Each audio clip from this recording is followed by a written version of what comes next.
Hello students, आज हम written down value method का प्रैक्टिकल क्वेश्चन करेंगे डेप्रिसिएशन का। क्वेश्चन हमें गिवन है, अ machine is purchased for ₹50,000 on 1st April 2019. It is to be depreciated at the rate 10% on written down value method. Show the machinery account for the first 3 years.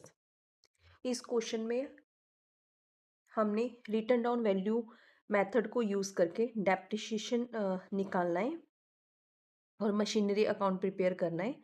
जो machinery है वो 50,000 की purchase करी है 1 अप्रैल 2019 को, और जो डेप्रिसिएशन का रेट है वो 10% है। और जो हमने मशीनरी अकाउंट बनाना है वो फर्स्ट 3 इयर्स का बनाना है। तो हमने इसमें फाइनेंशियल ईयर को कंसीडर करना है। फाइनेंशियल ईयर हमारा 1 अप्रैल 2019 को स्टार्ट होगा और 31 मार्च 2020 को ख़त्म होगा। तो हमने मशीनरी अकाउंट बनाना है। ये मशीनरी अकाउंट का फॉर्मेट है जिसमें सबसे पहला कॉलम डेट का है, फिर पर्टिकुलर है, फिर अमाउंट है, फिर डेट है, फिर पर्टिकुलर है और फिर अमाउंट है।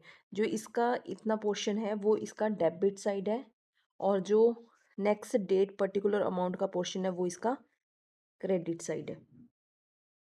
तो 1 अप्रैल 2019 को मशीन परचेज करी है, तो क्या एंट्री बनती है हमारी, machinery account debit to bank account. Machinery debit हो रही है तो डेबिट साइड हम नोट करेंगे टू बैंक अकाउंट। कितने की, 50,000 की, तो 50,000 की अमाउंट हम नोट करेंगे अमाउंट वाले कॉलम में। तो डेप्रिसिएशन हमने 31 मार्च 2020 तक लगाना है।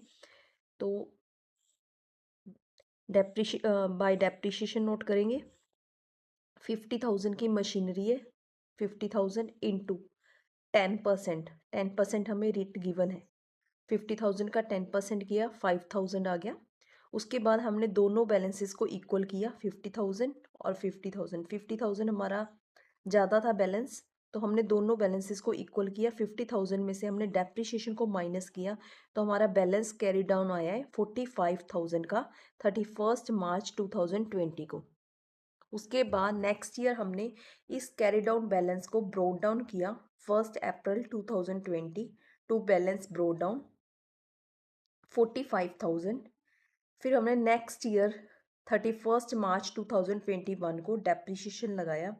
जो रिटर्न डाउन वैल्यू मेथड है इसमें जो डेप्रिसिएशन लगता है वो जितना बैलेंस आता है ना उस बैलेंस के ऊपर लगाते हैं। तो हमारा जो बैलेंस आया है 45,000 आया है, उस बैलेंस के ऊपर डेप्रिसिएशन लगेगा 45,000 का 10%। तो डेप्रिसिएशन हमारा 4,500 आया है।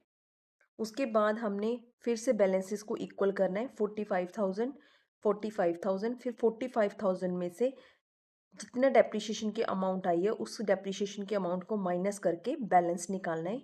31 मार्च 2021 को हमारा जो बैलेंस आया है वो 40,500 आया है। फिर नेक्स्ट ईयर इसी बैलेंस को ब्रोड डाउन करना है 1 अप्रैल 2021 बाय बैलेंस ब्रोड डाउन 40,500। फिर इस बैलेंस के ऊपर लगाएंगे डेप्रिसिएशन बाय डेप्रिसिएशन ऑन 31 मार्च 2022 40,500 का 10%, 4050, ये हमारी डेप्रिसिएशन की अमाउंट आ गई है।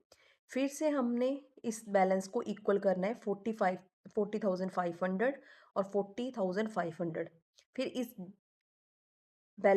टोटल में से डेप्रिसिएशन के अमाउंट को माइनस करना है, तो हमारा बैलेंस आ जाएगा 36,450 31 मार्च 2022 को।